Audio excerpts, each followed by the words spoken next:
Ethan, we need to call off the engagement. His fiancée, Ava Bennett, was clinging to another man's arm, a blissful smile on her face. 20 years as childhood sweethearts, a union expected by their families for a generation, 1,000 days and nights of devotion, all of it erased by a stranger she met while studying abroad. Ethan rose slowly, his gaze shifting from Ava's radiant smile to the defiant look in the other man's eyes. He suddenly remembered last night's engagement party, Ava's distracted air. Of course, her heart had already flown to someone else. I hope you find your happiness, Ava, he thought, a cold resolve settling in. Even on the days when I'm no longer there to protect you. 1. Ethan Sterling stood at the entrance to the grand ballroom, his eyes cutting through the glittering crowd to find Ava Bennett, currently encircled by a trio of socialites. Sterling, congratulations. Hey, business partner approached, raising a flute of champagne. You and Miss Bennett are a match made in heaven. A faint smile touched Ethan's lips as he lifted his own glass. Thanks for coming, Thompson. His gaze never left Ava. He noticed, however, that her smile was strained. Her fingers kept tracing the rim of her glass, a nervous habit she'd had since childhood. Ava. Ethan materialized at her side, his voice a low murmur. Tired? She flinched, then turned. Oh, no, I'm fine. I had them set aside some macarons for you in the lounge, he said, smoothly taking the champagne flute from her hand. Go easy on this. You know how your stomach gets. One of the young women in a pink Oscar de la Renta gown clutched her chest dramatically.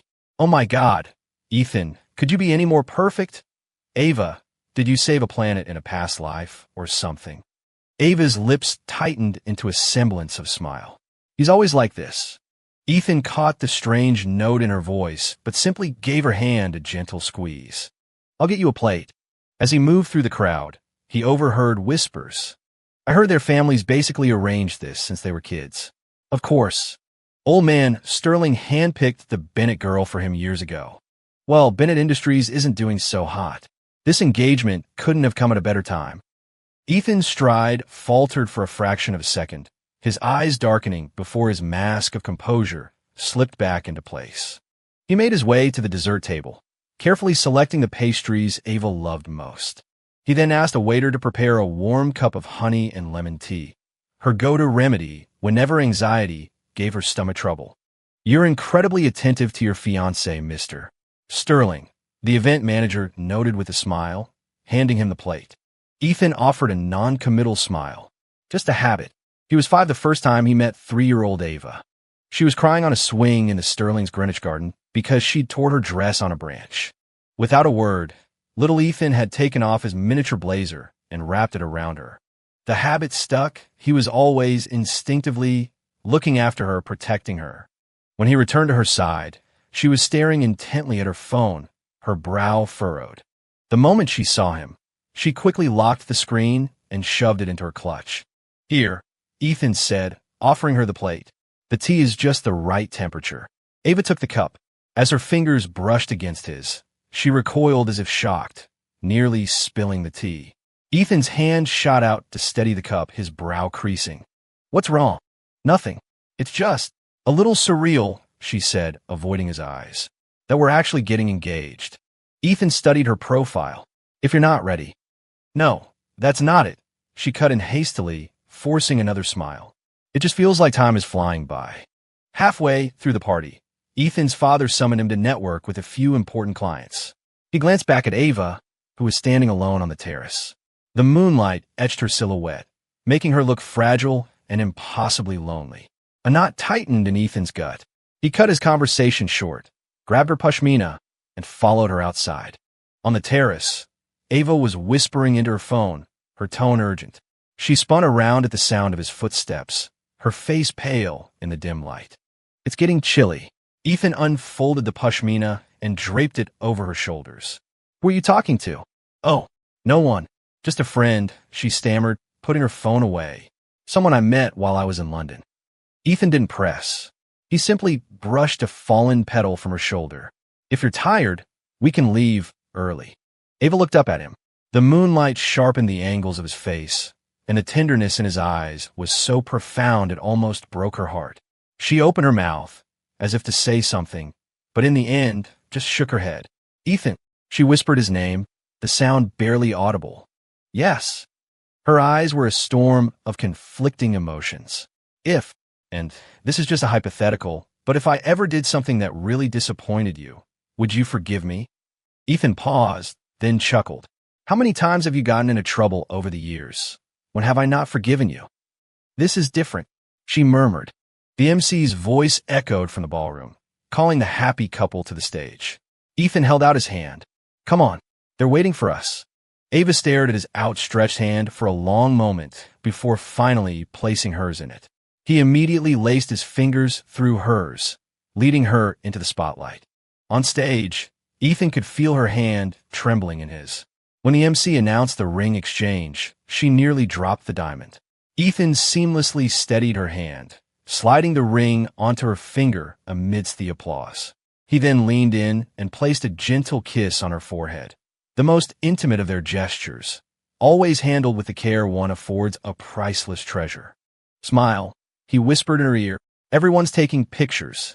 Ava blinked as if waking from a dream and managed to smile, but Ethan knew her heart wasn't there. It was somewhere else entirely. After the party, Ethan drove Ava home. She spent the entire ride staring silently out the window. We're here. He pulled up to the Bennett family's sprawling estate and walked around to open her door. Get some rest. Ava stood at her front door, then suddenly turned and hugged him. It was a light, fleeting embrace, over before he could even react. Good night, Ethan. She ran inside without a backward glance. Ethan remained on the driveway, a frown forming as he watched her disappear behind the heavy oak door. This wasn't the Ava he knew. Something was wrong. Inside, Ava leaned against the closed door, her hand shaking as she pulled out her phone. A single unread iMessage glowed on the screen. Are you ready to tell him? She closed her eyes as a tear slid down her cheek. Ethan, she whispered to the empty foyer, I'm so sorry. 2. Ethan massaged his temples, setting his gold-rimmed glasses on the mahogany desk. The antique clock on the wall read 1 in the morning. He had just wrapped up a 4-hour international video conference. He walked to the floor-to-ceiling window, overlooking the quiet, moonlit garden below. Once, she'd fallen asleep in a thicket of rose bushes, and the entire staff had searched for 2 hours. It was Ethan who finally found her, covered in mosquito bites. She'd cried hysterically, and he'd carried her back to the house on his back, whispering the whole way, I'll always find you. His phone buzzed, pulling him from the memory. The screen read Ava. He answered immediately. Ethan, can I come over right now? Her voice was trembling, and he could hear the sound of a car engine in the background. Now, Ethan glanced at the clock. Did something happen? There's something important I have to tell you in person. She paused. Something really important. Ethan's brow furrowed. Okay, I'll let security know to open the gates. Don't, I'm already here. The call ended abruptly. Ethan strode downstairs. As he opened the front door, he saw Ava stepping out of an unfamiliar black sedan. To his surprise, a man got out with her. He was tall and lean, dressed in a casual blazer, his wavy brown hair catching the light from the porch lamp. He walked naturally to Ava's side and placed a hand on the small of her back in a gesture of easy intimacy. Ethan stood in the doorway, his fingers unconsciously tightening on the frame. Come in, he said, his voice unervingly calm. Ava bit her lip and led the man into the living room. Can I get you something to drink? Ethan asked, as if this were just a normal late-night visit. We're fine, Ava said, taking a deep breath. Ethan, this is Julian Croft. I met him while I was studying in the UK. Julian stepped forward, extending a hand with a practiced smile. I've heard a lot about you, Mr. Sterling. Ethan shook his hand briefly, feeling the other man's deliberately firm grip. The glint in Julian's eyes reminded Ethan of the rivals he faced in the boardroom. Have a seat. Ethan gestured to the sofa, taking the armchair opposite them. He noted that Ava sat pressed tightly against Julian, their thighs touching, like they were fused together. Silence stretched across the room. Finally, Ava spoke. Ethan, I'm sorry to come here so late, but I can't hide this anymore. She took Julian's hand. Julian and we're together. Ethan's expression didn't flicker. His index finger tapped once on the armrest, a habit of his when exercising extreme self-control. And? He asked. Ava seemed thrown by his reaction. Her words came out in a rush. I mean, I love him. We're committed to each other. I only went through with the engagement party because I didn't want to embarrass you in front of all those people. I see. Ethan nodded, his voice still level. So you're here tonight because you want me to be the one to back out. Julian interjected. Mr. Sterling, we apologize for meeting like this. But Ava said you were a reasonable man. I hope you can understand that you can't force true love. His tone was polite, but his eyes were full of challenge. Of course, if you're worried about appearances, I can keep our relationship private for now. A humorless smile touched Ethan's lips. No need to worry, Mr. Croft. My engagement to Ava was always more of a family arrangement. If she's found someone she truly cares for, I certainly won't stand in her way. Ava's head snapped up, a flash of disbelief in her eyes. You just agreeing? Just like that? What's the alternative? Ethan countered. Forcing you to stay with me. That's not how the Sterlings do things. Julian squeezed Ava's hand. See? I told you, Mr. Sterling wasn't the type to throw his weight around. Some people love to romanticize these business alliances, but in the end, it's all just about money. Ava frowned. Julian. For the first time, Ethan's gaze turned cold. Mr. Croft, you're new here, so your understanding of the Sterling and Bennett families is likely limited. I'd suggest you do your homework before making comments. Julian's smile faltered, but he quickly recovered. Of course. My apologies. Ava looked from Ethan to Julian and back, then stood up abruptly. Ethan, we're too familiar with each other. It's like we're siblings, you know? We're better as friends, not husband and wife. In my heart, you'll always be my big brother. Ethan slowly rose to his feet, towering over her. He looked down at her, his expression as deep and unreadable as the ocean.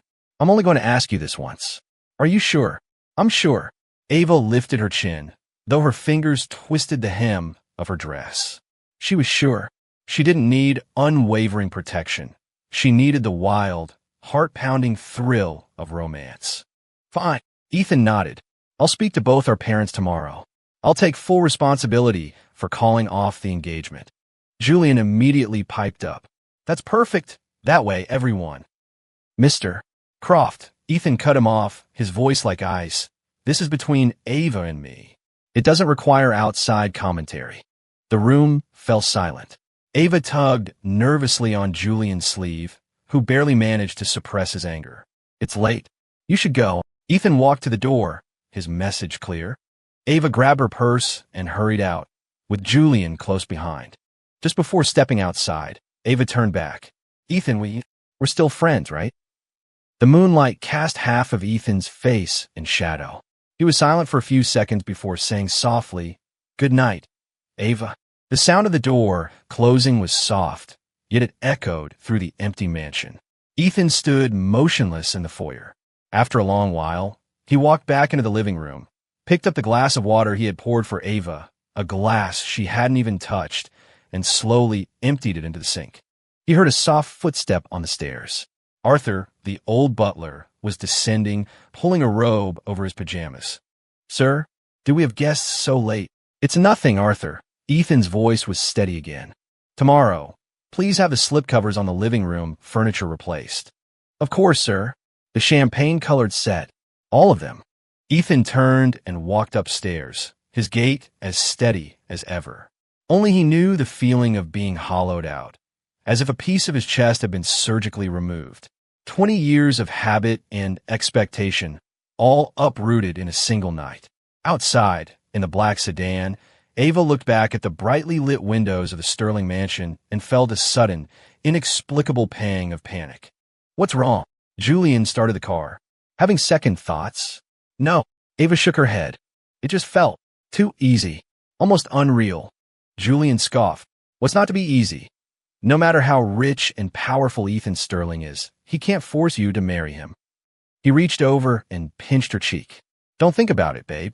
Starting tomorrow, we can finally be together in the open. Ava managed a weak smile and leaned back in her seat. As the car pulled away, she couldn't resist one last look back. Under the moonlight, the mansion where she had spent half her childhood grew smaller and smaller, disappearing like something she couldn't quite name, slipping silently through her fingers. The first rays of sunlight streamed into the bedroom, finding Ethan already dressed and standing by the window. His phone lit up with a text from his father. "Heard you called off the engagement. Old man Bennett just called me, voice shaking. I need an explanation." Ethan's fingers hovered over the screen before he replied. "Ava's in love with someone else. No point in forcing it. I'll apologize to Mr. Bennett in person." He'd barely hit send when a second message came through. "The board is already asking questions. That Bennett Industries project, are we still funding it?" Ethan's gaze hardened. Bennett Industries had been struggling with cash flow for years. The new green energy project was their last shot at a comeback. The first wire transfer from Sterling Corp was scheduled for the day after the engagement party. "Proceed as planned," he texted back. "Business is business. Personal feelings don't enter into it." His phone rang the moment he set it down. The screen read, "Mr. Bennett." Ethan took a deep breath and answered. "Ethan, Ava just got home and told me you're calling off the engagement. What the hell is going on?" Her father's voice was a mix of panic and fury. "Mr. Bennett, I was planning to come see you today to explain," Ethan said calmly. "Ava has found someone more suitable, and I believe we should respect her choice." "Nonsense. Who could be more suitable than you? That Julian person she met abroad. Has Ava completely lost her mind?" Ethan walked into his closet and retrieved a file from a safe. "Sir, I'll bring the dissolution agreement over this afternoon. All the terms will be favorable to your company. As for Ava's personal life, I think she has the right to make her own decisions." There was a long silence on the other end, followed by a heavy sigh. "Ethan, did you know about this beforehand?" "Only found out last night," Ethan replied evenly. "But please don't blame Ava. She just chose the person she thought was right for her." After hanging up, Ethan adjusted his tie in the mirror. The man looking back at him was composed, with only a flicker of exhaustion in his eyes. He remembered Ava's words from last night. "It's like we're siblings," as if their 2 decades of history were nothing more than a punchline. Sterling Corp. Headquarters, 88th floor CEO's office. "Mr. Sterling, the documents for the Bennett project are ready," his executive assistant said, placing a folder on his desk. However, the CFO wanted to confirm if the investment amount needs to be adjusted, given the circumstances. "Execute according to the original plan," Ethan said without looking up from his signature. "And one more thing, run a background check on someone for me. Julian Croft, studied in the UK, returned to the US within the last year." The assistant was about to leave when the office door burst open. Ava stormed in, trailing 2 security guards who had clearly failed to stop her. "Miss Bennett insisted on seeing you," one of the guards said apologetically. Ethan waved them away. As soon as the door closed, Ava slapped a set of photographs onto his desk. "Explain this," she said, her voice trembling. "You call off our engagement yesterday, and you're already out with a new woman today." Ethan glanced down at the photos. It was him at a restaurant last week with a female client, shot from a deceptive angle to look like an intimate date. The other colleagues who had been present were conveniently cropped out. "It was a business dinner," Ethan said, pushing the photos back toward her. "Who gave you these?" "Does it matter?" Ava sneered. "I just can't believe you. One minute you're pretending to respect my choice, and the next you're moving on without a second thought." Ethan stood and walked around the desk to face her. "Ava, you've known me for 20 years. Do you really believe I would do something like this?" Ava took a step back. "I didn't want to. Not until Julian showed me. He was right. You corporate types are all the same. One face in public, another in private." "Julian Croft?" Ethan's eyes went cold. "He's having me followed.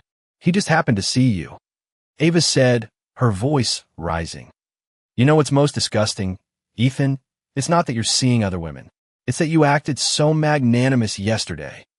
Ethan watched her, his expression unreadable. After a long moment, he asked quietly, "You believe him, not me?" "I believe the evidence." Ava pointed at the photos. "Julian was right. You're nothing but That's enough." Ethan cut her off. His voice was still calm, but it held an authority that was impossible to ignore. "Ava, our engagement is over. Who I meet with is my own business. As for these photos," he picked one up and held it to the light. "Tell Julian Croft that next time he has someone take pictures, He should use a camera with a higher resolution. Ava's face flushed. You have nothing else to say. You've already made up your mind. There's nothing to discuss. Ethan returned to his chair. If there's nothing else, I have a meeting to prepare for. Ava stood frozen, her chest heaving. She had expected him to be flustered, to make excuses. His cold composure only fueled her anger. Ethan, I never knew you were this kind of person. She snatched the photos and stormed out, slamming the door behind her. Silence returned to the office. Ethan picked up the intercom. Sarah, give me everything you can on Julian Croft. The more detailed, the better. 3 days later, at the Astoria Club, an exclusive members-only lounge. Ava entered the private room on Julian's arm. Inside, a group of their friends, mostly from her circle of acquaintances from her time abroad, were already waiting. Since news of the broken engagement had spread, her social media had been flooded with questions. Ava, did you really call it off with Ethan Sterling? A girl in a red dress asked immediately. What? Julian answered for her. Because some people aren't who they appear to be. He smiled knowingly. Ava finally saw his true colors. A ripple of shock went through the room as everyone pressed for details. Ava took a sip of her wine. We just realized we weren't a good fit. Ethan, he wasn't the person I thought he was. No way, another girl exclaimed. Ethan Sterling is famously untouchable in this city. Do you know how many women have tried to get his attention and failed? Ava, are you sure you're not? Julian pulled out his phone. Actually, I have proof. He brought up the photos he had shown Ava a few days prior. Here, this is the untouchable man you're all talking about. The room buzzed with gossip. Ava felt a pang of discomfort. These were private photos, after all, but Julian was already making his way around the room, making sure everyone got a clear look. And that's not all, Julian said, lowering his voice conspiratorially. Sterling Corp has been quietly squeezing Bennett Industries. Several of their new contracts have mysteriously fallen through. What? Ava looked up sharply. How come I didn't know about this? Your dad didn't want to worry you, Julian said, wrapping an arm around her shoulder. But I have friends in investment banking, and they hear things. Sterling acts all noble in public, but behind the scenes, he's retaliating. That's the kind of man he is. The door to the room swung open. Ava's father stood there, his face a grim mask. Ava, we're going home. Now. The room went silent. Ava stood up, flustered. Dad, what's wrong? Her father's cold gaze flickered to the phone in Julian's hand. Spreading rumors in public. Is this the kind of man you've chosen? He turned to the others in the room. Everyone, the Sterling and Bennett families have been partners for decades. There has never been any conflict between us. Please do not believe the baseless rumors certain individuals are spreading. In the car on the way home, Ava couldn't help but argue. Dad, those pictures were real. Ethan is a hypocrite. Photos can be taken out of context, her father said, his knuckles white on the steering wheel. Ava, I had someone look into it. Not only has Sterling Corp not retaliated, they actually increased their initial investment by $50 million. The finance department just received the wire transfer this morning. Ava was stunned. That's impossible. And as for that Julian Croft, her father's voice grew colder. He told you he worked at Goldman Sachs? I had a friend in London check. There's no record of him ever working there. Ava's face went pale. There must be a mistake, Julian. Enough. Her father slammed his hand on the steering wheel. I don't know if you're being naive or willfully blind, but from now on, you are forbidden from seeing that man. And you're going to call Ethan and apologize. I won't. Ava screamed. You've all been fooled by him. He's just a... The car screeched to a halt on the side of the road. Her father turned to face her, his eyes filled with a severity she had never seen before. Ava, there's a limit to your recklessness. You know the situation our company is in. The Sterlings are our last hope.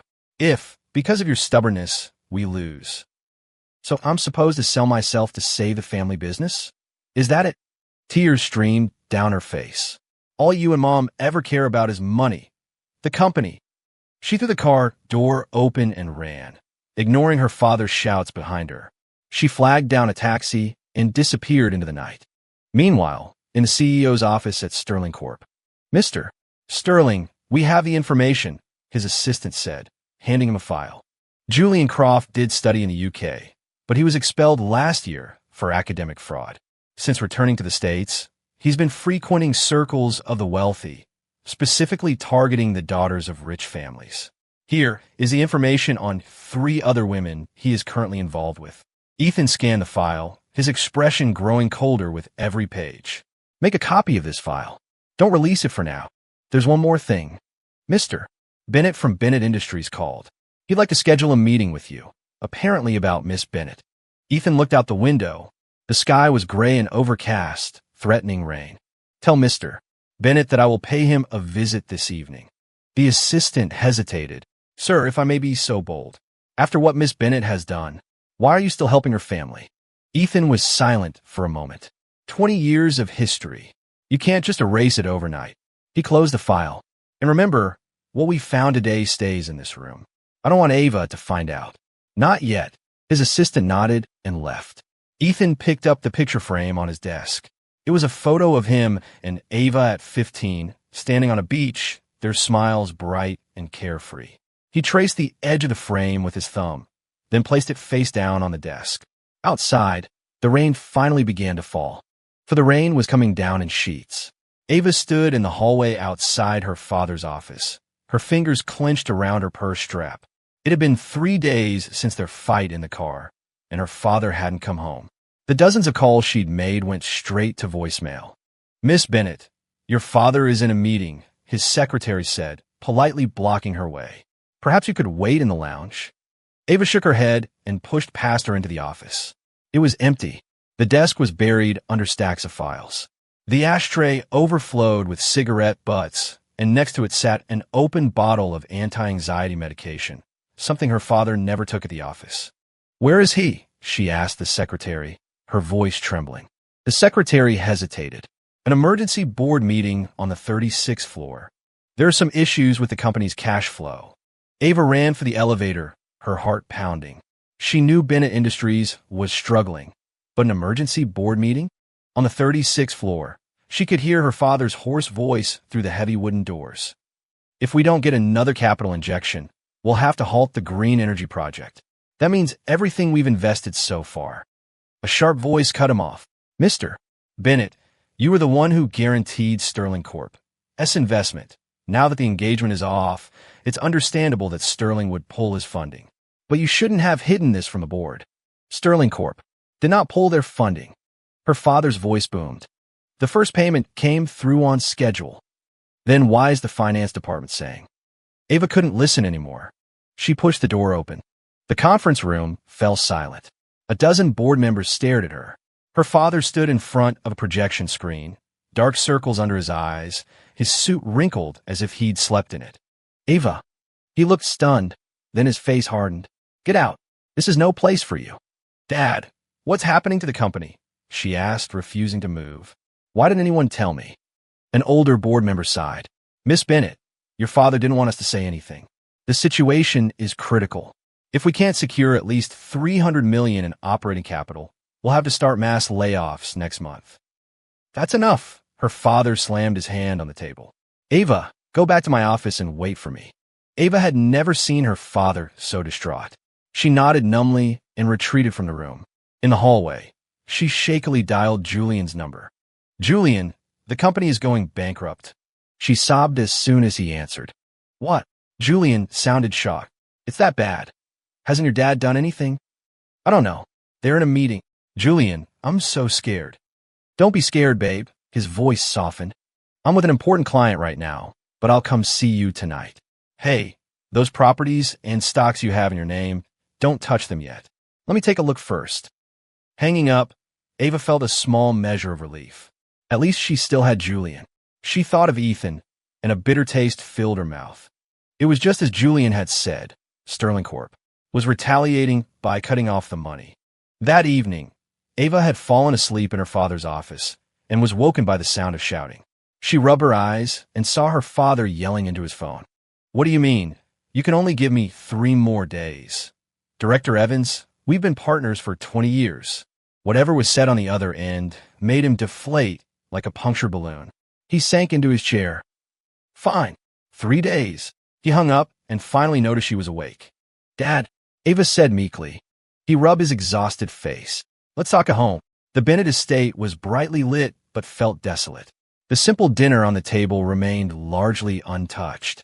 So, Sterling Corp. really did pull the funding. Ava finally broke the silence. Her father put down his fork. I told you they didn't. The first payment arrived on time, but the second installment they promised. Ethan said they needed to reevaluate. That's just his way of getting revenge. Ava said hotly. I knew he wasn't that magnanimous. Revenge. Her father gave a cold, humorless laugh. Then who was the anonymous investor who injected $150 million into the company? Ava froze. What anonymous investment? 3 days ago, an offshore company contacted us through an intermediary, offering a short-term loan at an unbelievably low interest rate, her father said, staring at her. I only found out today that the beneficial owner of that company is Ethan Sterling. Ava's spoon clattered onto her plate. Impossible. Why would he do it anonymously? Why do you think? Her father's voice rose. Because he knows how stubborn you are. He knew you'd react just like you are now, that you'd rather let the company go under than accept his help. That's not help. It's humiliation. Ava shot to her feet, the chair scraping loudly against the floor.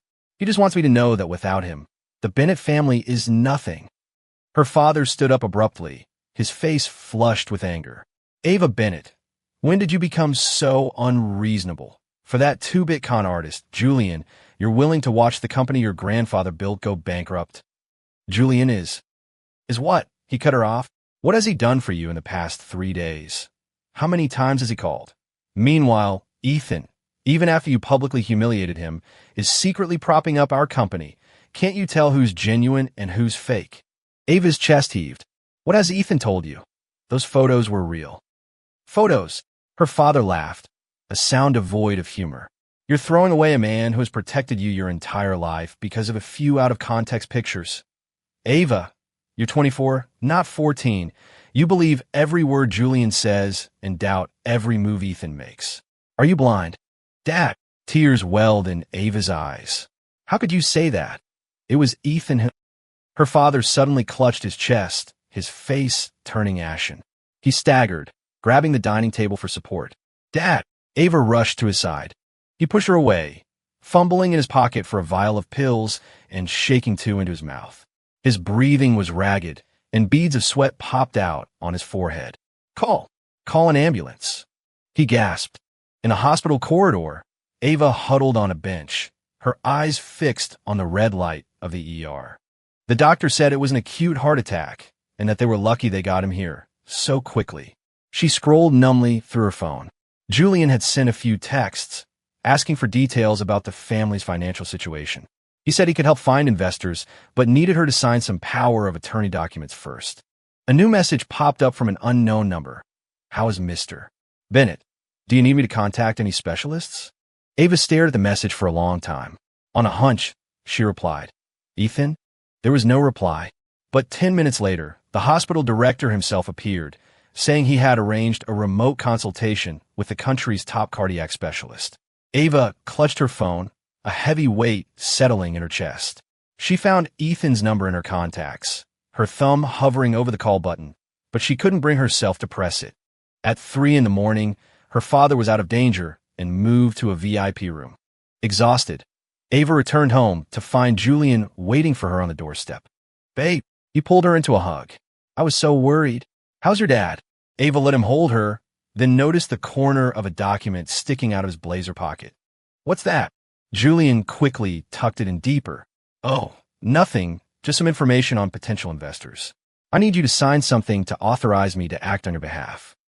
Ava shook her head wearily. Let's talk tomorrow. I'm too tired. Okay. Julian kissed her forehead. By the way, I looked into that anonymous investment. It wasn't Ethan. It was some firm called Vista Equity. Ethan is lying to you. Ava's head snapped up. Really? Of course. Julian said with conviction. I have a friend at the SEC who checked for me. It's all a ploy. Ethan just wants to make you feel grateful, so you'll come running back to him. Ava bit her lip, the scales of her belief tipping once again. She knew it. Ethan wasn't that noble. The next morning, Ava went to the hospital to see her father. At the door to his room, she heard voices. Mr. Bennett, You just focus on getting better. Don't worry about paying back that money. Just consider it an advance on the project funding. It was Ethan's voice, low and steady. Ethan, her father's voice was weak but clear. That daughter of mine has been so foolish. I apologize to you on her behalf. There's no need, Ethan said softly. She just put her trust in the wrong person. That Julian Croft, I found out more about him. Her father coughed. He's no top-tier student. He's a professional con man who preys on wealthy women. I know. Ethan's voice was colder now. But Ava won't believe us right now. Mr. Bennett, you need to rest. I'll help keep an eye on the company. Ava's hand clenched the doorframe, her knuckles turning white. She should storm in, expose Ethan's lies. But a small voice in the back of her mind asked, who is really lying? The door opened suddenly, and Ethan stepped out. He stopped short when he saw her. Then his expression smoothed over. Your father needs to rest. Don't stay too long. He moved to walk past her, a faint scent of sandalwood trailing him. Ava grabbed his wrist. Why did you do it anonymously? Ethan didn't pull away, nor did he look at her. Bennett Industries needed the money. It doesn't matter who it came from. Then why did you admit it? Your father found out. There was no point in denying it. He gently freed his wrist.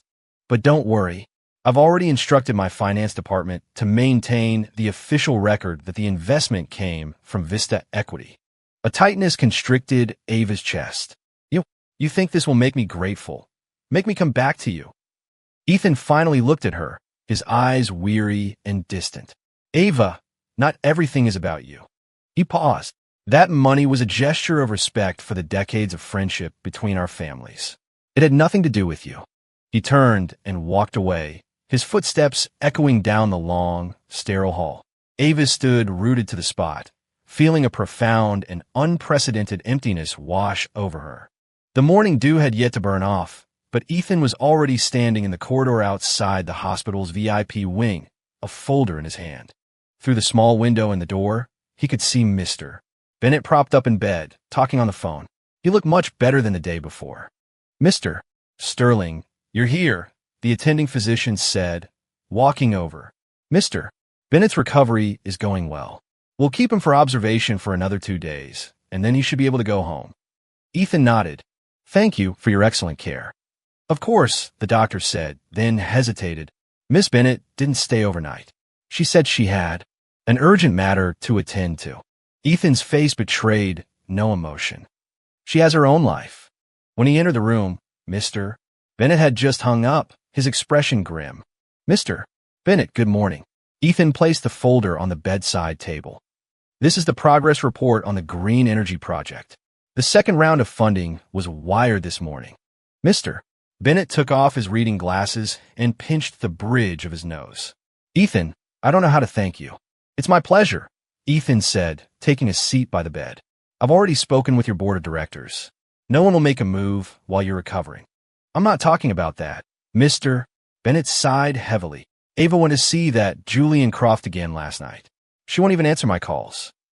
Ethan's expression remained unchanged. She has the right to choose her own partner. But that man, Mr. Bennett sat up straighter, wincing as a pang of pain shot through his chest. The private investigator I hired found out he's a professional scam artist. He preys on rich girls. He even has a record in the UK. Ethan pulled a document from his jacket pocket. I found some things as well.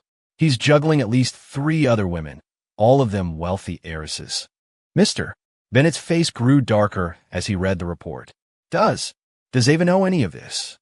I haven't told her, Ethan said calmly. She wouldn't believe me right now. That foolish girl. Mr. Bennett closed his eyes in pain. Ethan, just give her one more chance. When she finally sees that monster for who he is. Mr. Bennett, Ethan interrupted softly. Ava and I are over. I'm helping your company because of the history between our families, not to win her back. Silence fell in the room. Outside, a sparrow landed on the windowsill, chirped twice, and flew away. I understand, Mr. Bennett finally said. It's just a shame. You two were so close growing up. Ethan stood. I have a meeting this afternoon, but I'll be back to see you tomorrow. If you need anything at all, please call me. After leaving the hospital, Ethan didn't go straight to the office. He drove to a small coffee shop in the West Village. The discreet little spot had been recommended by Arthur, who had described it as a good place for important conversations. He pushed open the glass door, a small bell chiming his arrival. The rich aroma of coffee filled the air. His eyes were immediately drawn to a figure by the window. Sophia Davenport was engrossed in an architectural design magazine, the sunlight streaming in and casting a soft glow around her. She was wearing a simple light blue button-down shirt, her hair loosely pinned up, revealing the elegant line of her neck. She looked different from the dazzling heiress he had met at the business gala. Here, she possessed a quiet, intellectual beauty. "Have I kept you waiting?" Ethan asked, arriving at her table. Sophia looked up, her eyes crinkling into a smile. "Just got here. You look more relaxed than last time." This was, as far as Ethan was concerned, their first real meeting. At a gala 2 weeks ago, a mutual friend had introduced them. They quickly discovered they were both being pressured by their families to get married. Coincidentally, Sophia mentioned she had also just ended an unhappy relationship. You look more." Ethan searched for the right word, real.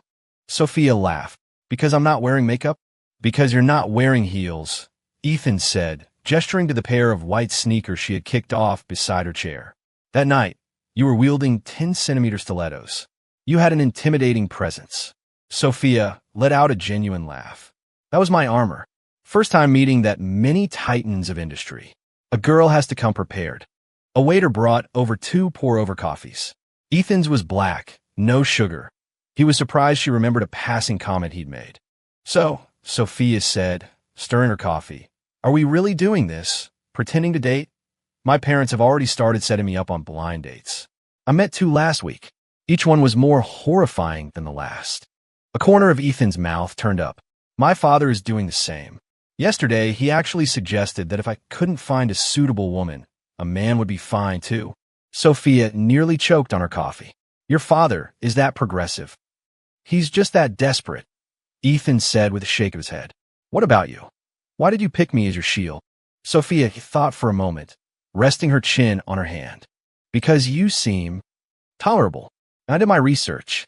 You don't have any bad habits, aside from being a workaholic." "The feeling is mutual," Ethan said, raising his cup. "I hear Ms. Davenport has been known to lock herself in her studio for 3 days straight to finish a design." They talked easily, moving from work to travel to their respective disastrous blind dates. Ethan discovered that Sophia was not only brilliant, but also had a refreshingly direct sense of humor. He didn't have to weigh every word he said around her. The feeling of ease was something he hadn't experienced in a long time. "I actually heard about you and Ava Bennett," Sophia said suddenly, in the middle of their conversation. "The whole social circle is buzzing about it." Ethan's hand paused on the rim of his cup. "That's all in the past." "I know," she said, looking him directly in the eye. "I just wanted to say that if you're not ready to start something new, even a fake something, we can wait." Ethan looked back at her, truly seeing her for the first time. Her eyes were clear, free of calculation or pity. There was only frank, honest respect. "Thank you," he said softly, "but I've already moved on. Some things just can't be forced." Sophia nodded. Just as she was about to speak, a sharp voice cut through the quiet cafe. "Ethan, what a coincidence." Ava Bennett was standing over their table. Her makeup was perfect. She was wearing a dress from the latest runway collection, and she carried a limited edition handbag. She looked like she'd just come from a shopping spree on Madison Avenue. She was alone. Ethan's brow furrowed slightly. "Ava, aren't you going to introduce me?" Ava's eyes swept over Sophia, dripping with hostility. "And who is this?" "Sophia Davenport," Ethan said calmly. "The vice president of Davenport Designs." "Sophia, this is Ava Bennett." Sophia extended a hand politely. "It's a pleasure to meet you, Miss Bennett." Ava ignored the offered hand and pulled out a chair, sitting down uninvited. "Well, you move fast, Ethan. How long have we been broken up? And you've already found a replacement?" Other patrons started to look over. Ethan's expression hardened. "Ava, not here." "What? You can do it, but you can't talk about it." Ava's voice rose. "Yesterday you were playing the heartbroken gentleman to my father, and today you're on a date with another woman? You've got some nerve, Ethan." Sophia put down her coffee cup, her voice even. "Miss Bennett, I think you're mistaken. Mr. Sterling and I are just Just what? Having a business meeting? Ava sneered. In a chic little cafe like this, dressed so casually? She turned back to Ethan. Did you deliberately pick this place to spite me? All my favorite boutiques are in this neighborhood. Ethan took a deep breath. Ava, let's take this outside. Why should I? Ava's eyes were turning red. Are you trying to hide something? Sophia suddenly stood up. I'm going to use the restroom. She gave Ethan an understanding look and gracefully excused herself. Once Sophia was out of earshot, Ethan lowered his voice. What do you want, Ava? What do I want? Her voice trembled. Ethan, you promised you'd wait for me to come back to my senses. Ethan looked at her, baffled. When did I ever say that? Your actions did. Ava clenched her fists. Investing in my family's company, getting a specialist for my dad. Weren't you doing all that to make me regret leaving you? Ethan stared at her, and the look in his eyes was so foreign it made Ava's stomach clench. Ava, you have an inflated sense of your own importance. I helped Bennett Industries out of respect for our parents' friendship. He paused. As for waiting for you, you stopped being worth my time a long time ago. The words hit her like a physical blow. She shot to her feet, knocking over her coffee cup. The dark liquid spread across the table. You bastard, she choked out. You. All these years, you always. That was the past, Ethan said, pulling a handkerchief from his pocket to blot the spill. Ava, as a friend, I feel obligated to warn you. This Julian Croft, there's something wrong with him. Enough. Ava stumbled back, her eyes filled with a disgust that was almost tangible. Even now, you're still trying to slander him? Ethan, you make me sick. Ethan's hand froze midair. The last trace of warmth vanished from his eyes. He nodded slowly, his voice as thin and cool as winter frost. Fine. In that case, I have nothing more to say. Sophia returned at that moment, holding a few paper towels. Need a hand? Ava looked at the two of them standing together, and suddenly she couldn't breathe. The way Ethan spoke to Sophia was gentle in a way that felt like a personal attack. It's fine. We should get going. Ethan, Ava called out as they turned to leave. You'll regret this. A business merger like this will never make you happy. Ethan looked back over his shoulder, a faint, cold smile on his lips. Who said this was a business merger? After they left, Ava sat alone at the messy table. A waiter came over to clean up. Miss, can I get you anything else? Ava shook her head numbly and pulled out her phone to call Julian. It rang and rang, unanswered. She tried again. This time, a woman's voice answered. Hello. Ava froze. I'm looking for Julian Croft. Julian's in the shower, the woman said with a lazy laugh. Who's this? Ava's fingers tightened around her phone until her knuckles were white. Who are you? I'm his girlfriend, the woman chuckled. And who might you be? Ava slammed the phone off, her entire body shaking. She tried calling back, but the line went straight to voicemail. Outside the cafe window, the sun was still shining brightly. Ava stared in the direction Ethan and Sophia had gone, and a terrifying realization dawned on her. This time, no one was coming back for her. 6 rains slicked the windows of the cab, blurring the city's neon lights into abstract streaks. Ava was curled up in the back seat, clutching her phone. The screen displayed a photo of Julian kissing a strange woman in front of a hotel. The email from the private investigator contained more bank statements, profiles of the other women he was involved with, even a copy of his criminal record from his time in the UK. Here you are, miss. The driver's voice pulled her back to reality. Ava looked up. They were parked in front of Julian's apartment building. She paid the fare and ran through the rain, her heels splashing through puddles and soiling the hem of her pants. As the elevator ascended, she kept replaying the woman's voice on the phone. I'm his girlfriend. A hot, burning coal seemed to be lodged in her stomach, the pain spreading up into her throat. The elevator chimed, and the doors opened. Ava ran to Julian's apartment and raised her fist to pound on the door, but she froze when she heard a woman's laughter from inside. Her hand trembled as she pressed the doorbell instead. Footsteps approached, and the door opened. Julian stood there in nothing but a pair of pajama pants, his chest still damp from a shower. The smile on his face vanished when he saw her. Ava, what are you? Ava pushed past him into the apartment. In the living room, a woman wearing one of Julian's button-down shirts was sitting on the sofa, painting her nails. 2 wine glasses and the remains of a steak dinner sat on the coffee table. Well, If it isn't the lady from the phone, the woman said with a provocative arch of her eyebrow. Julian, you certainly have a type.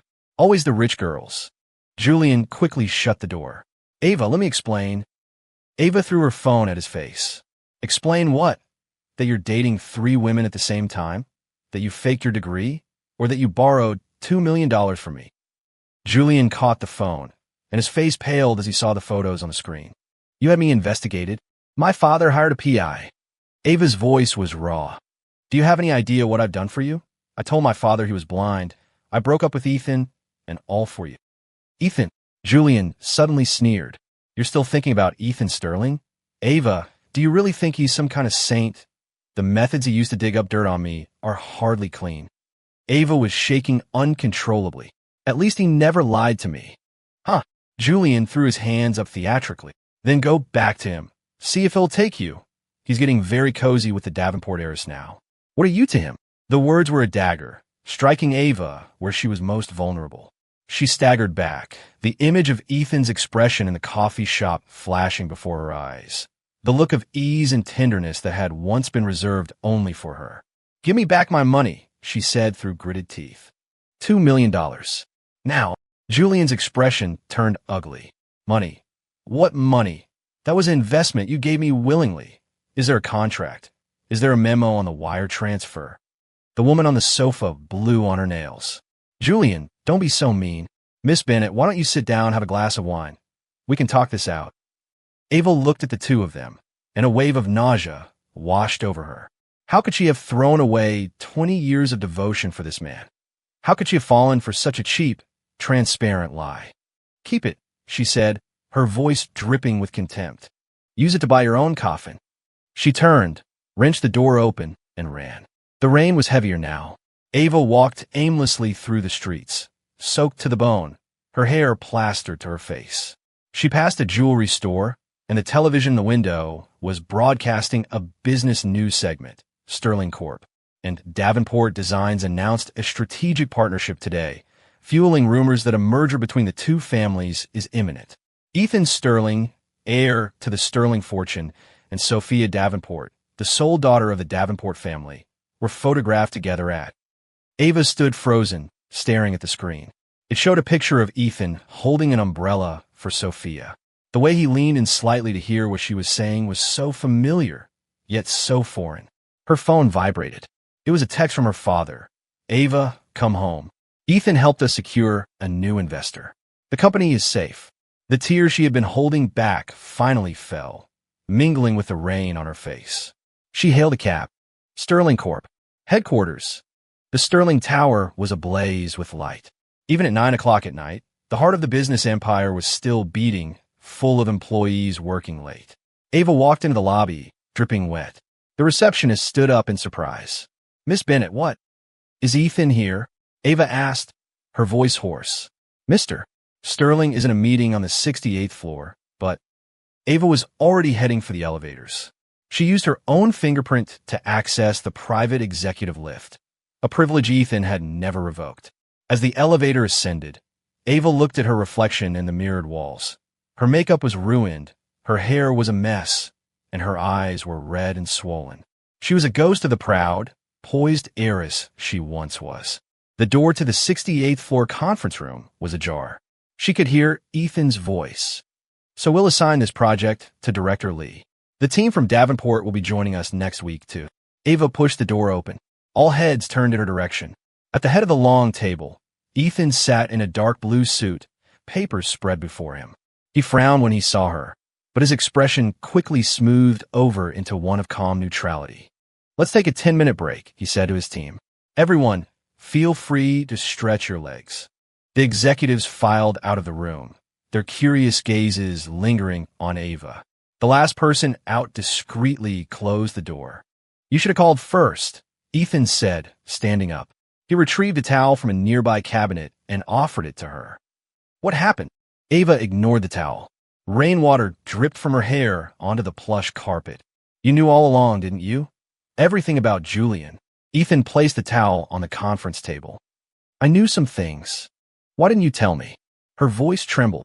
You just watched me walk into a trap. Ethan's gaze was as steady as still water. I did tell you. I told you not to trust him. And what did you say to me? Ethan, you make me sick. The words were like a slap in the face. Ava stumbled. Yes, she had said that. In the coffee shop. In front of Sophia Davenport. I was fooled by him. She sobbed. Ethan, I was wrong. I was so wrong. Ethan walked to the window and stood with his back to her. Ava, did you come here expecting me to say, it's okay, I forgive you?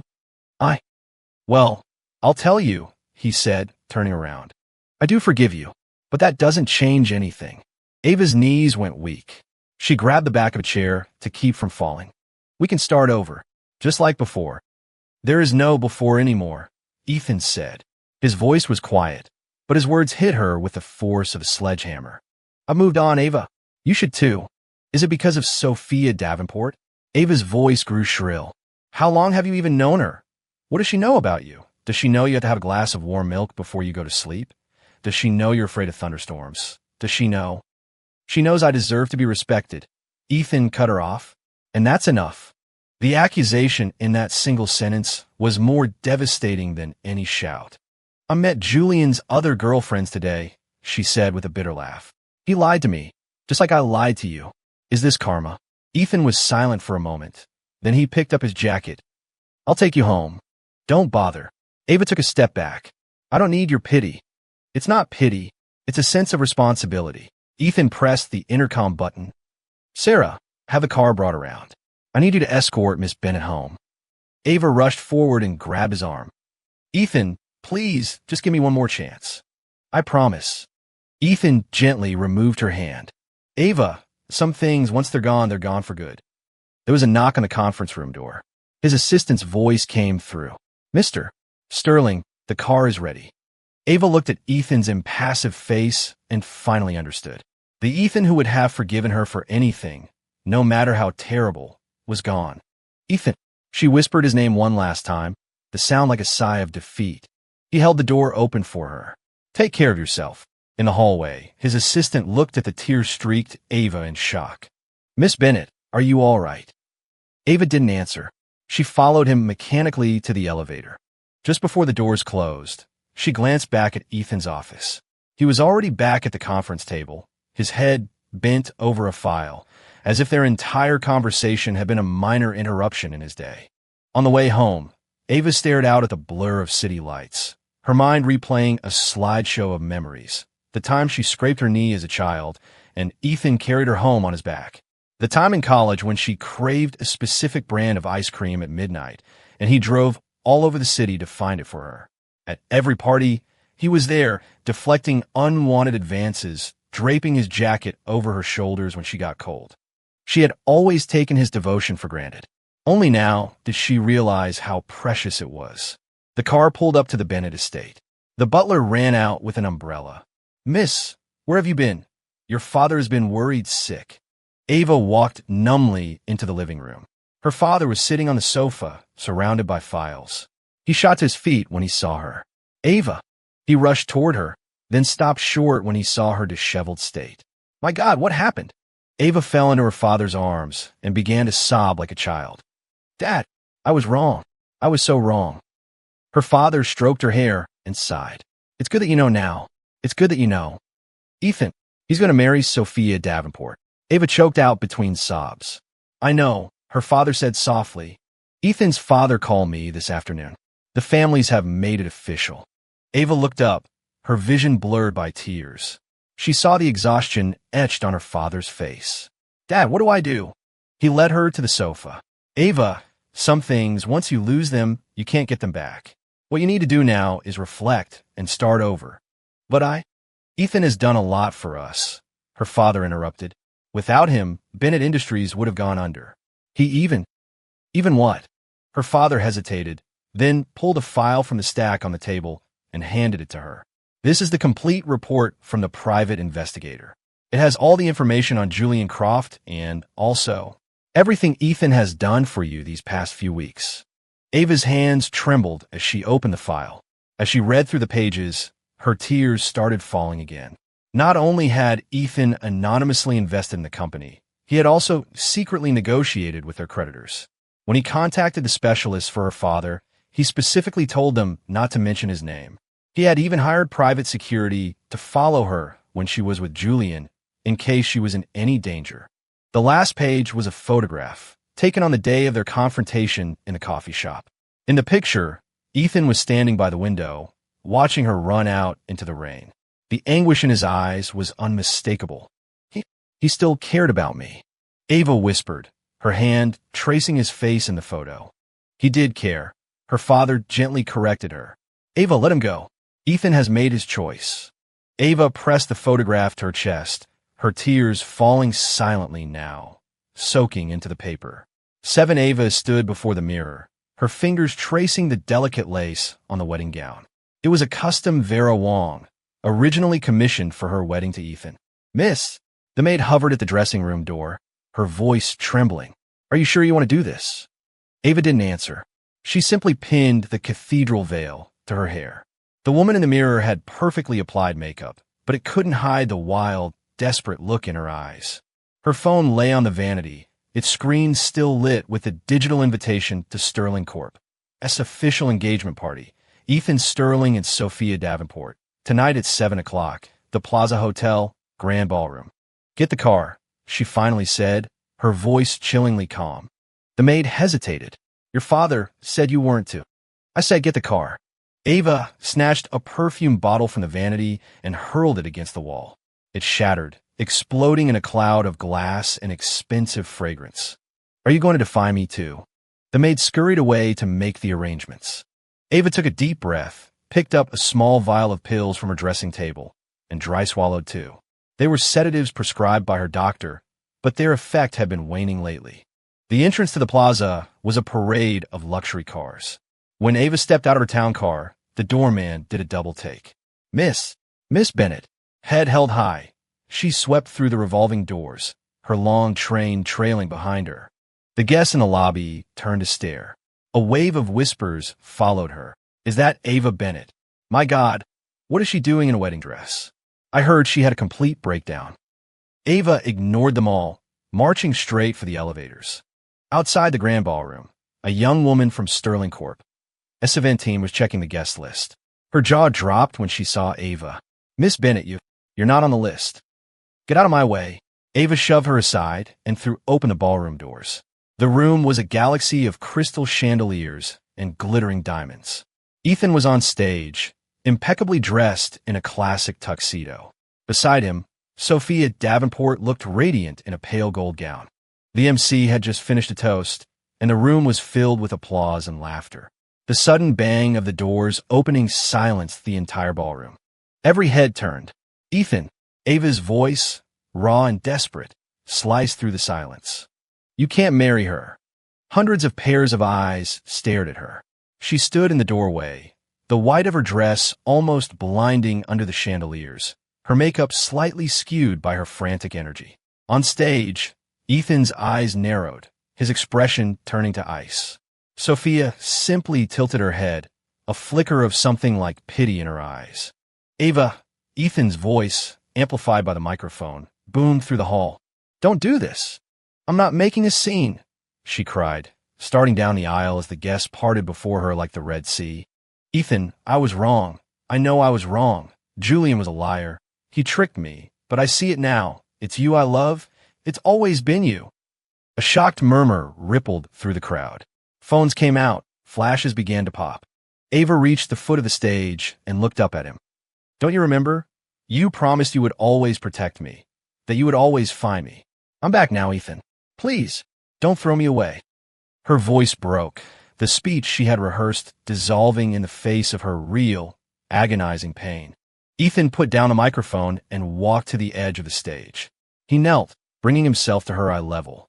The gesture, which had once been a source of comfort, now felt like a chasm of distance. Ava, he said, his voice so low only she could hear, go home. Don't make this harder on yourself. I don't care. She grabbed his hand. Ethan, do our 20 years together mean less than the few months you've known this woman? Ethan gently pulled his hand away. Love isn't measured in time. Then what is it measured in? Money. Her voice grew shrill. Because her family is more useful to you now than mine is. Another wave of gasps from the audience. Sophia now moved to stand beside Ethan. She didn't speak. She just looked at Ava with an expression that was not anger or contempt, but a kind of profound, sorrowful understanding. That look was more devastating than any insult. Sophia Davenport. Ava shrieked at her. You think you've won. He'll never love you the way he loved me. Do you know which side of the bed he sleeps on? Do you know that he... Security. Ethan's voice cut through a tirade, cold and final. Please escort Miss Bennett out.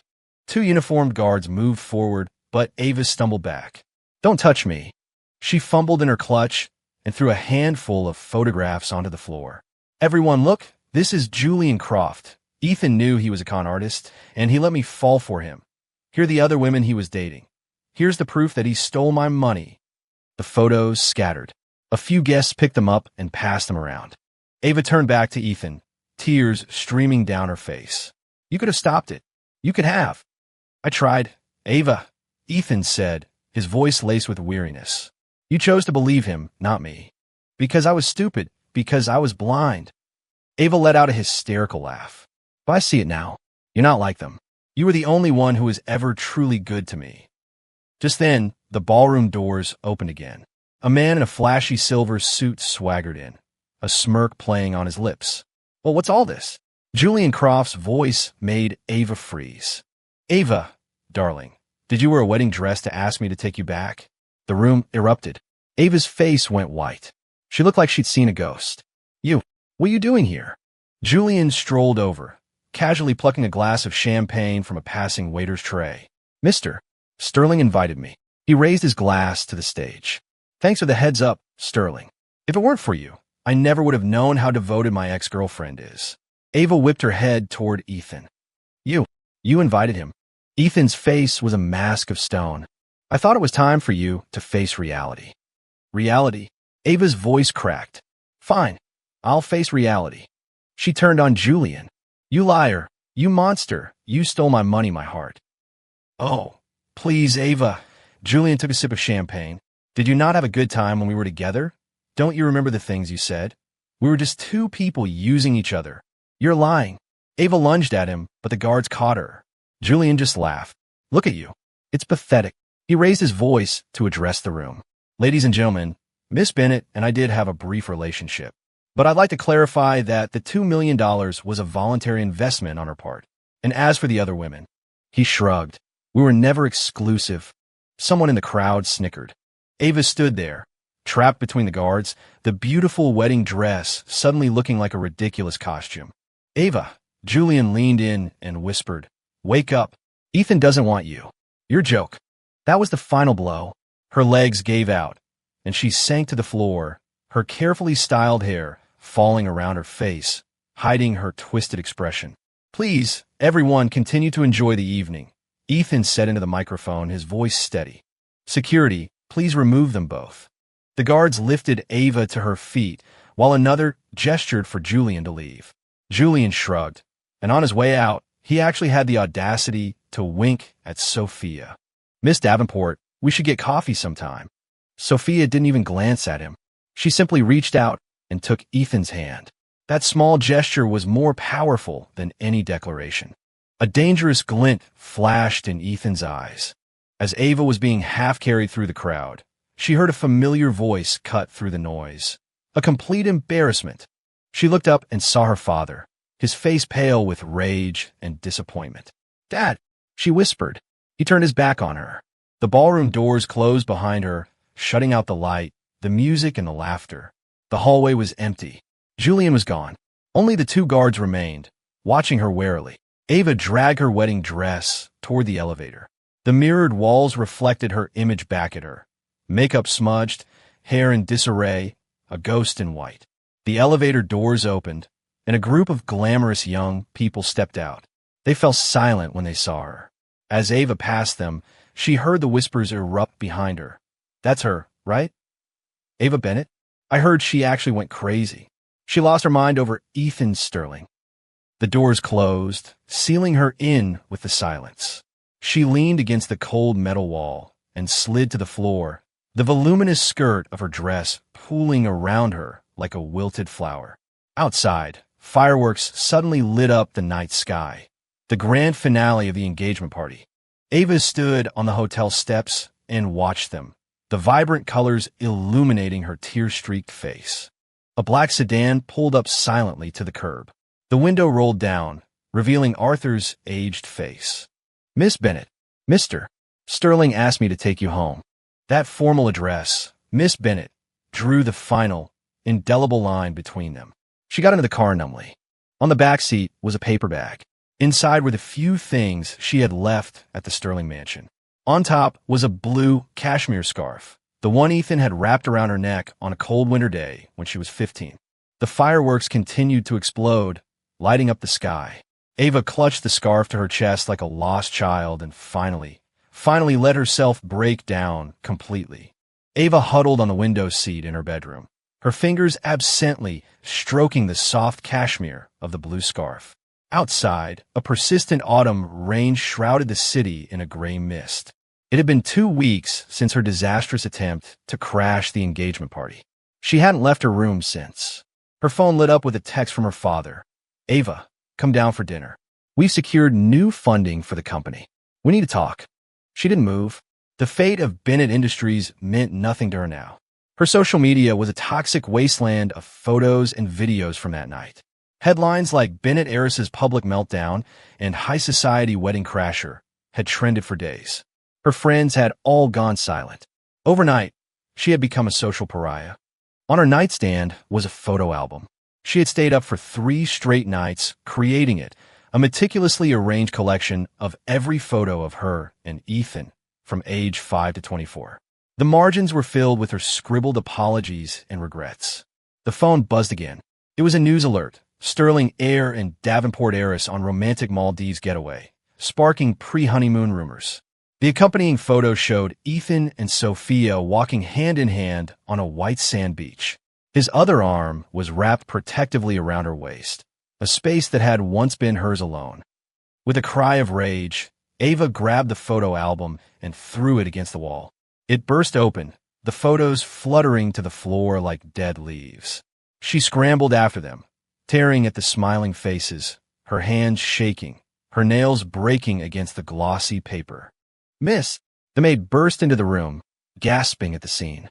"Your hand! You're bleeding." Ava looked down at her bloody fingers and laughed, a hollow, broken sound. "He always hated it when I got hurt.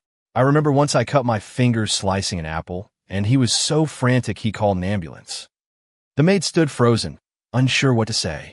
"Get the car," Ava said suddenly, standing up. "I'm going to Sterling Tower." "But your father said you weren't to." "I said get the car." An hour later, Ava stood before the reception desk at Sterling Tower. She wore no makeup, just simple jeans and a white shirt. A bandage was wrapped clumsily around her wrist. "I need to see Ethan Sterling," she said, her voice hoarse. The receptionist looked uncomfortable. "Miss Bennett, Mr. Sterling gave specific instructions. Tell him I'm waiting. I'll wait as long as it takes." Ava sat down on a sofa in the lobby, her back straight, her eyes glued to the elevator bank. Employees walked past, whispering and pointing. Some took pictures with their phones. She ignored them all. 3 hours passed. The sky outside began to darken.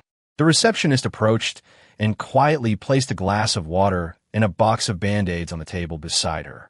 "Miss Bennett, your hand." "I'm fine," Ava said without looking. The elevator chimed. Ethan stepped out, flanked by several executives in sharp suits.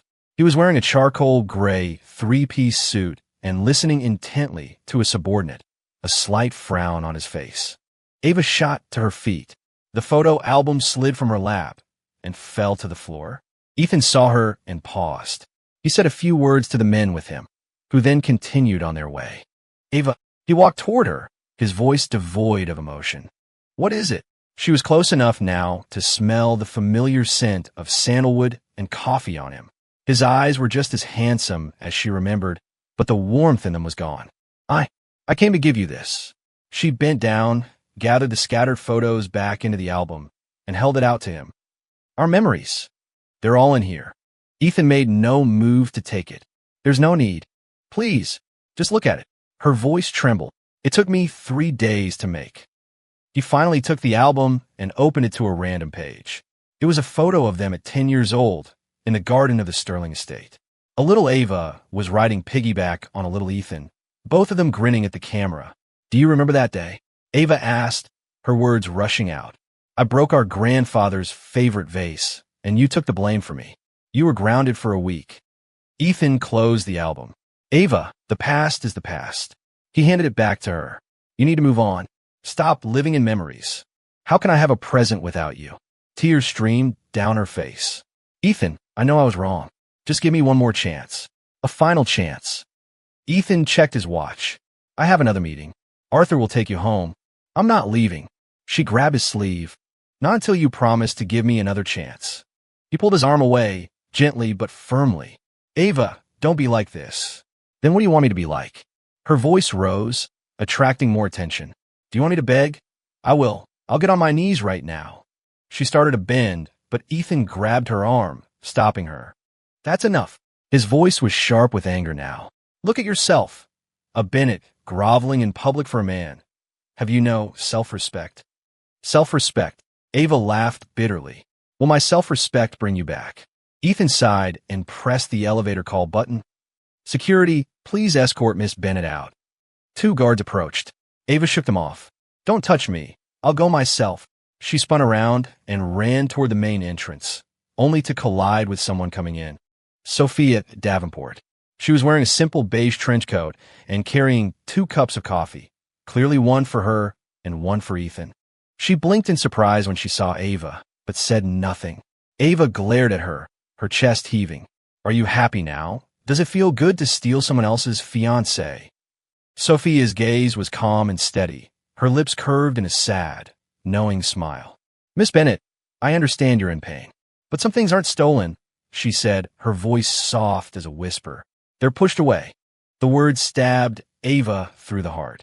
She raised her hand to strike, but Ethan caught her wrist. "Ava!" His voice was like ice. "Don't make me call the police." Ava's hand hung in the air, her vision blurred by tears.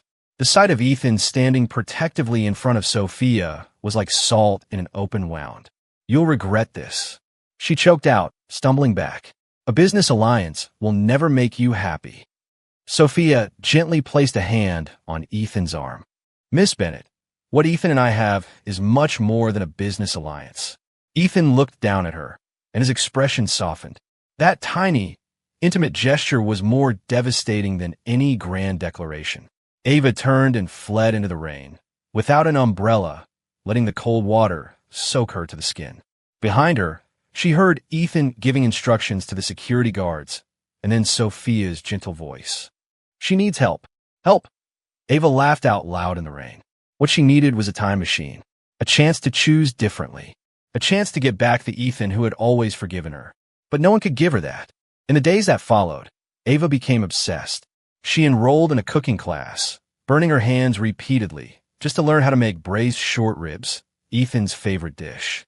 She got a year-long membership at the exclusive gym Ethan frequented, but only ever watched him from a dark corner. She even bribed one of the Sterling family's gardeners to keep her updated on Ethan's comings and goings. But the worst came when she started posting anonymous threads online, fabricating stories about Sophia, from a promiscuous past in college to unethical business practices. The rumors spread like wildfire through their social circle, and even began to affect the stock price of Davenport Designs. One afternoon, Ava was at home, admiring her handiwork. An article claiming Sophia had slept her way to the top had just gone viral. The doorbell rang. A courier delivered a thick envelope. Inside was a cease and desist letter from a law firm representing both Ethan Sterling and Sophia Davenport, accusing her of defamation and slander. Attached was a complete file of evidence, including proof that she had hired online trolls to spread the stories. "If you do not immediately cease these activities and issue a public apology, we will be forced to take legal action," the final line read. Ava's hands were shaking so badly she could barely hold the paper. Ethan was going to sue her for that woman. After 20 years, did their history mean nothing? She grabbed her car keys and sped to the headquarters of Davenport Designs. The receptionist couldn't stop her. She burst into Sophia's office. Sophia was in a meeting. When she saw Ava, she simply raised an eyebrow and dismissed the others in the room. "Miss Bennett, can I help you?" she asked, closing her folder. Ava slammed the letter on the desk. You had Ethan send this? You think you can scare me? Sophia glanced at the letter and nodded. It was a mutual decision. Don't play innocent with me. Ava slammed her hand on the desk. You're nothing but a slut who slept her way to the top. Ethan will see you for what you are eventually. Sophia calmly pressed a button on her desk phone. Security, please come to my office. Then she looked at Ava. Miss Bennett, I understand your pain, but slander and harassment won't solve your problems. Pain? What do you know about pain? Ava's voice broke. Ethan and I had 20 years together, and in a few months, you just... Love isn't measured in time, remember? Sophia said softly. That's what Ethan told you. The words hit their mark. Ava staggered back, a wave of dizziness washing over her. You too. Her voice trailed off. The security guards arrived and stood by the door. Sophia shook her head, signaling for them to wait. Miss Bennett, her voice softened. Let him go. For your own sake. Ethan has moved on. You need to as well. Ava looked at the woman before her, poised, elegant, and composed. There was no smugness in her eyes, only that same, maddeningly compassionate understanding. In that moment, Ava finally understood why Ethan had chosen her. I'm not going to apologize, she said, her voice barely a whisper as she turned and left. That evening, they had an unexpected visitor. When Ava came downstairs, she saw her father and Ethan talking in the study. The door was ajar, and she could hear snippets of their conversation. The situation at Bennett Industries is worse than I thought. That was Ethan's voice. That loan is due next week. Her father sounded older, more fragile. I'll speak to the bank. One last time. Ava stood outside the door, her fingers twisting the fabric of her shirt. One last time. What did that mean? The door opened, and Ethan saw her. He gave her a slight nod. Ava, what? What are you doing here? She forced herself to meet his gaze. Business, he said curtly. I should be going. Ethan, her father called out. Thank you for doing this for Ava. Ethan shook his head. I'm doing this for you, Mr.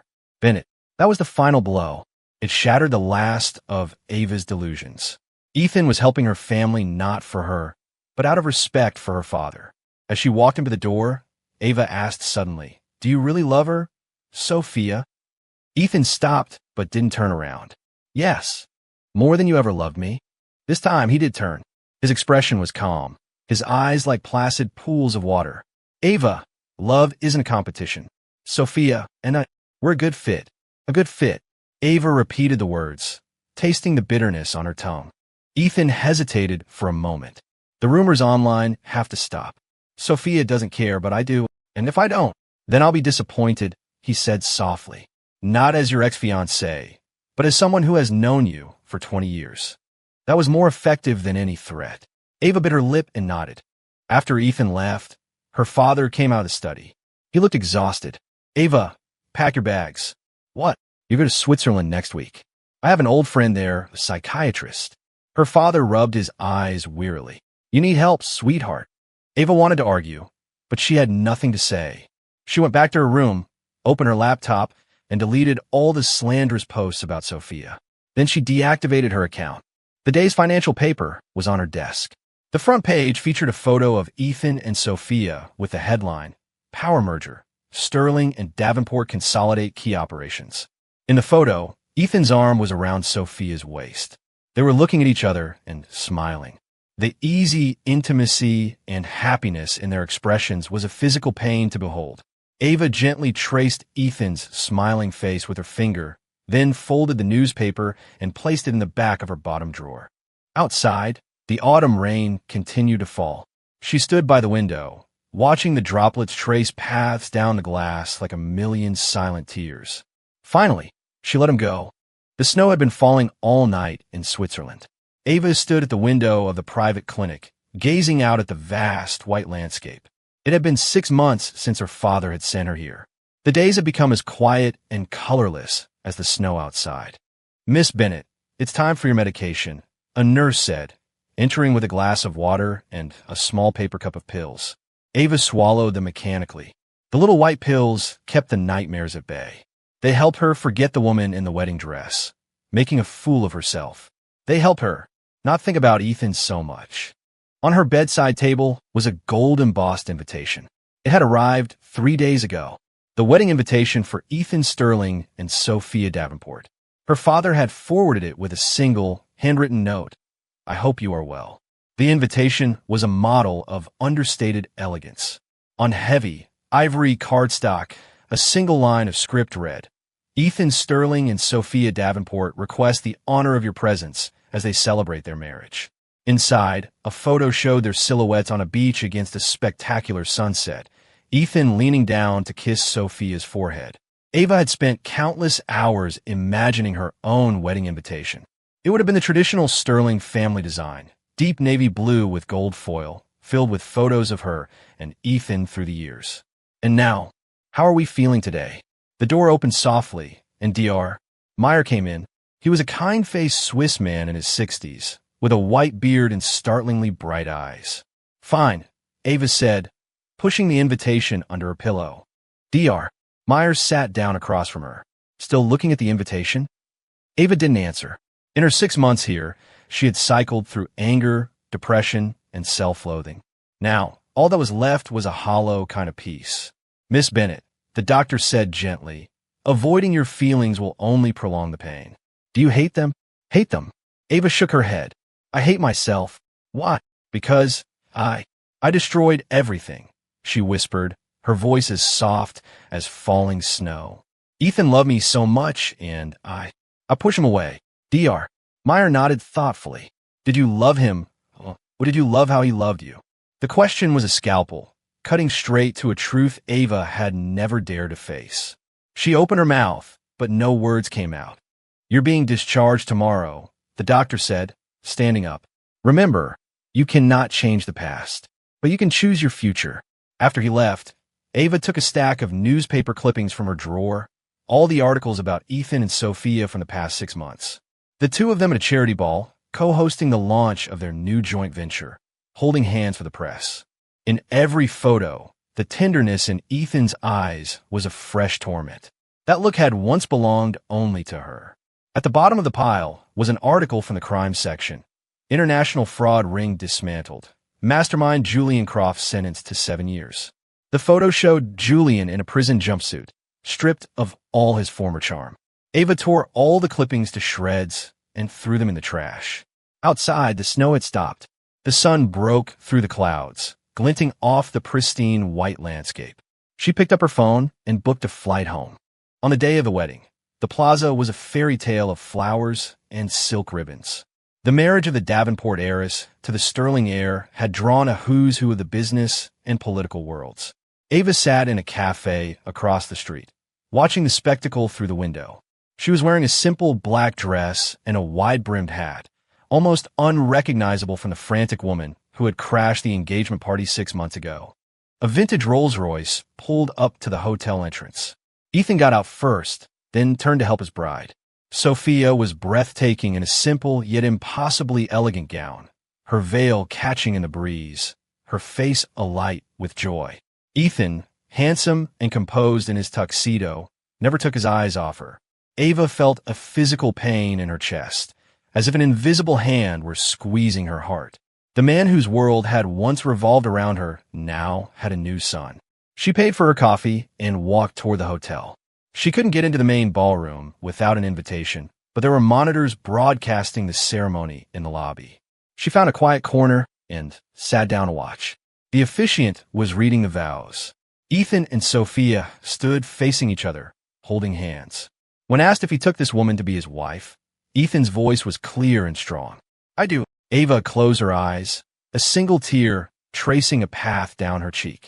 20 years ago, a 5-year-old Ethan had said those same words to her in a garden. They had been playing house, and he had fashioned a ring out of a blade of grass. Ava, he had said with all the solemnity a child could muster, I do. And now, the couple will exchange rings. Ava shot to her feet. She couldn't just sit here and watch this happen. She ran to the ladies' room and pulled a white dress from her bag. Not a wedding gown, but close enough. She changed quickly, ran her fingers through her hair to mess it up, and sprinted for the ballroom. The guard at the door recognized her. Miss Bennett, you can't. She pushed past him and burst through the doors. Inside, Ethan was sliding a ring onto Sophia's finger. The guests were applauding. Ava's sudden entrance was like a bomb going off, shattering the perfect moment. "Ethan!" Her voice was shrill in the suddenly silent room. Everyone turned to look. Ethan's expression shifted from shock to alarm. He instinctively moved to shield Sophia. "Ava," he said, his voice dangerously quiet, "don't." Ava stood in the middle of the aisle, her simple white dress looking cheap and pathetic in the opulent ballroom. The protective way he stood in front of his new wife was a knife in her heart. I wanted to wish you well," she stammered. "Ethan, I was wrong. I really, truly know that I was wrong." The guests began to whisper. Phones came out. Sophia gently touched Ethan's arm and stepped forward. "Miss Bennett, thank you for your good wishes. Would you like to stay for a glass of champagne?" The gracious invitation only made Ava feel smaller, more pathetic. She looked at Sophia, at her innate, unshakable elegance, and knew she could never compete. "No, thank you." Ava backed away. "I just wanted to say, I'm sorry. I'm so sorry, Ethan." The hard lines of Ethan's face softened slightly. "Ava, what's past is past. I hope you find happiness." "Happiness?" Ava wanted to laugh. How could she be happy without him? But she just nodded and turned to leave. Behind her, the MC was awkwardly trying to get the ceremony back on track. And now, let us continue celebrating this joyous occasion. Outside, the sunlight was blinding. Ava took off her hat and let the wind whip through her hair. 6 months ago, she had fled this same place in disgrace.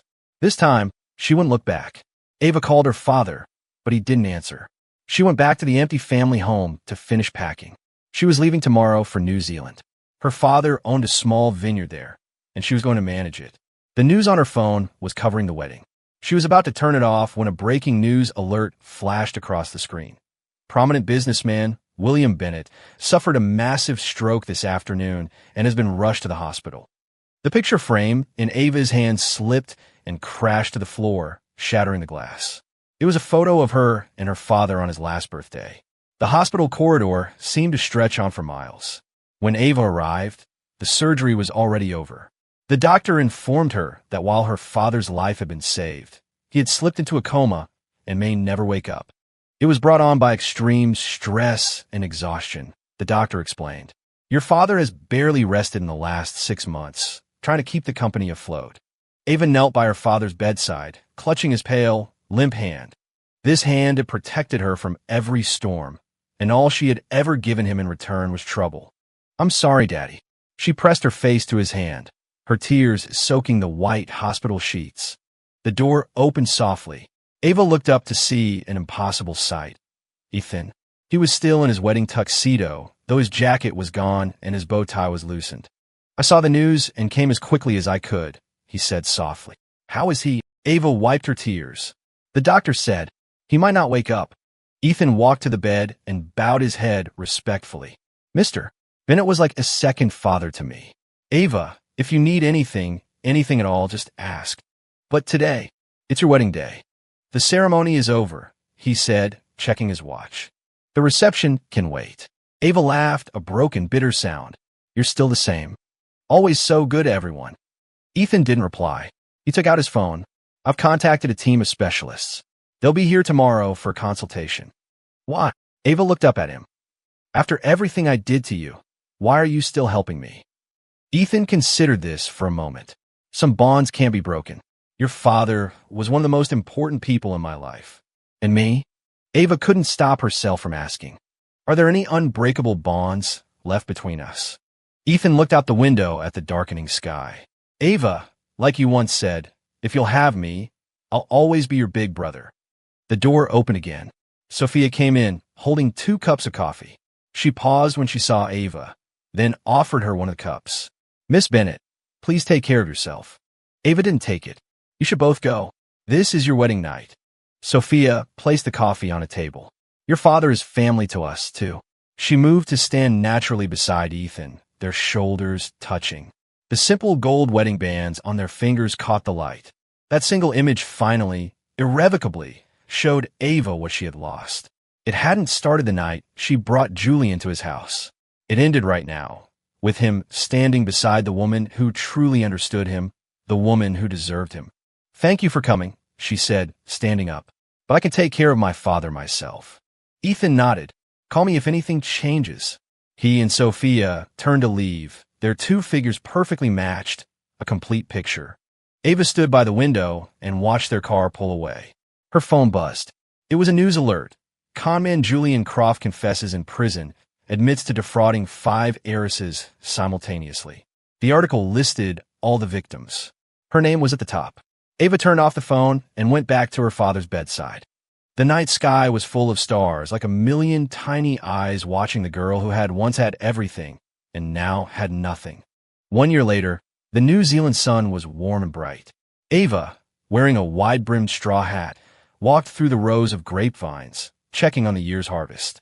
Her skin was tanned a healthy bronze, and her arms were strong from manual labor.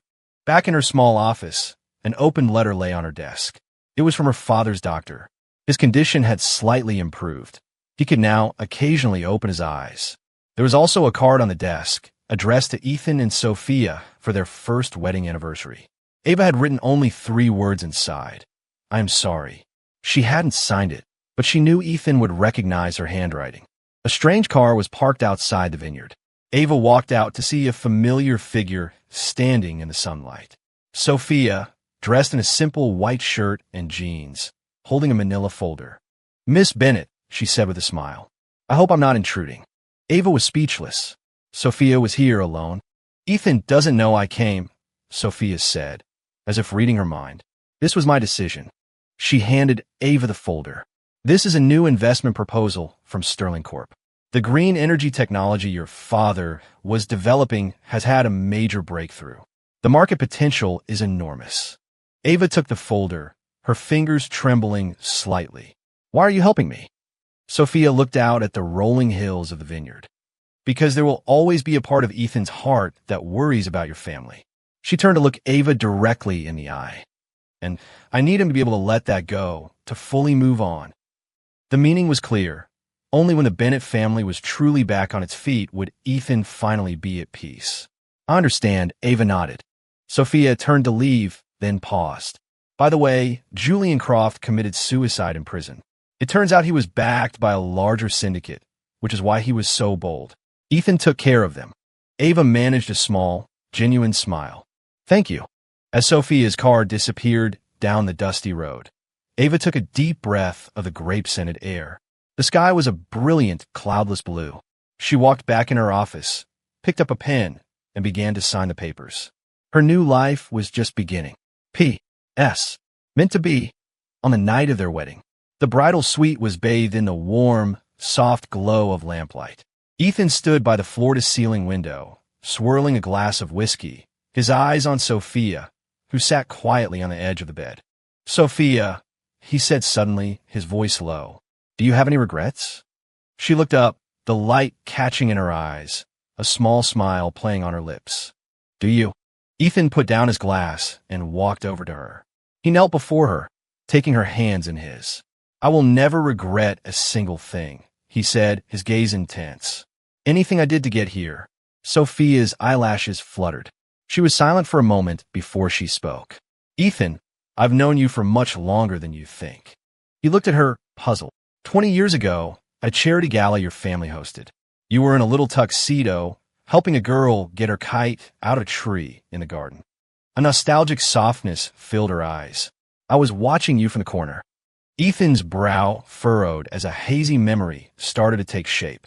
After that, you were always with Ava Bennett, so I never dared to approach, she said softly. Until your engagement was called off. Ethan's breath hitched. He gently brushed a strand of hair from her face. So, you were waiting for me all this time. Sophia looked down, her smile fading slightly. Ethan, while there's still time, if you're not really. Before she could finish, he pulled her into a fierce embrace, his arms tightening around her, as if trying to merge them into one. There's no more time, he murmured into her ear, his voice thick with emotion. Sophia, I didn't marry you because of our families, or because it was a good fit. I married you because... He pulled back just enough to cup her face in his hands, his eyes searching hers. From the first moment you smiled at me at that gala, I knew I was lost. Tears welled in Sophia's eyes. Before she could speak, his lips were on hers, in a kiss that was both tender and resolute. Outside, the moon shone brightly, but in his arms, she had finally found the home she had been waiting for her entire life.